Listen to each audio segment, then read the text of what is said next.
Genshin Impact is a game that came out when the pandemic was at its peak and everyone was basically locked up inside their homes. In a period where people can't go outside to touch grass, Genshin made it possible to touch virtual grass, and also virtual ass. As you may know, Genshin is a gacha game, but not everyone knew that on release. I certainly didn't know Genshin was gonna be a gacha game. I thought it was gonna be an MMO that I could play with my friends. I got into Genshin because a friend recommended it to me, but now that I've been playing this game for almost 2 years, I asked myself, would I recommend Genshin to another soul?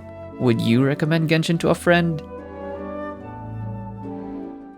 As a game, I don't think Genshin is all that bad when you're first starting out. At lower adventure ranks, there's a lot to do in Genshin. Exploration, learning the combat mechanics, story progression, all those things are what made me fall in love with the game. I still remember my first encounter with Liyue. I was looking at this dark map with only one thing on my mind: get to the Statue of the Seven so I could finally see where the hell I'm going. And as I navigated towards the nearest statue, the dark map that I was looking at was suddenly lit up by these beautiful lanterns shining from afar, and I just knew I had to go there.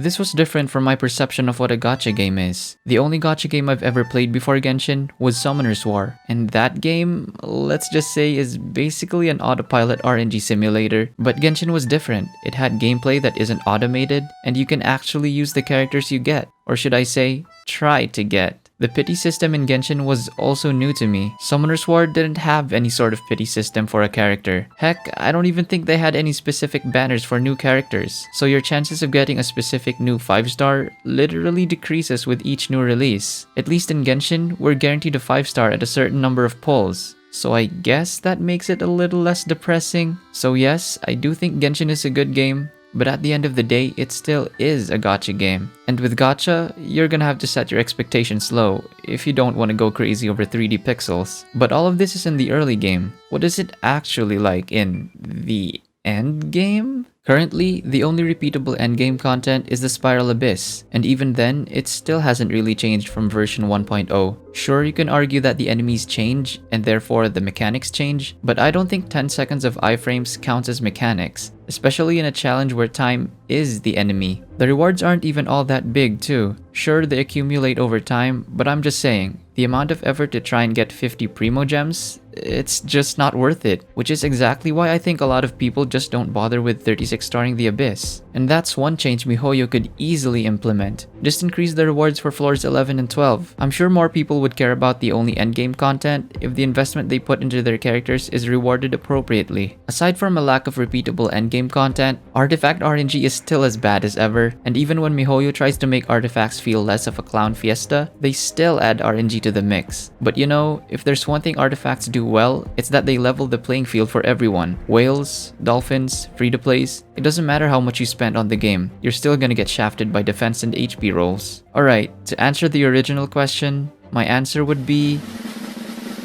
yes, I would recommend Genshin to a friend. Of course, it's not without its flaws, but I still think it is a good free game. It may have all the downsides I just mentioned, but the game really does provide a unique experience. Remove the RNG factor out of the equation, and Genshin still stands as an enjoyable game. That's why I would recommend it to a friend. Would you recommend Genshin to anyone? I'd love to hear your thoughts in the comments. Also, I don't usually make these types of videos, but I wanted to try making a video essay for once. Well, I guess that's all from me today. I'll catch you guys next time, and always remember, stay simping.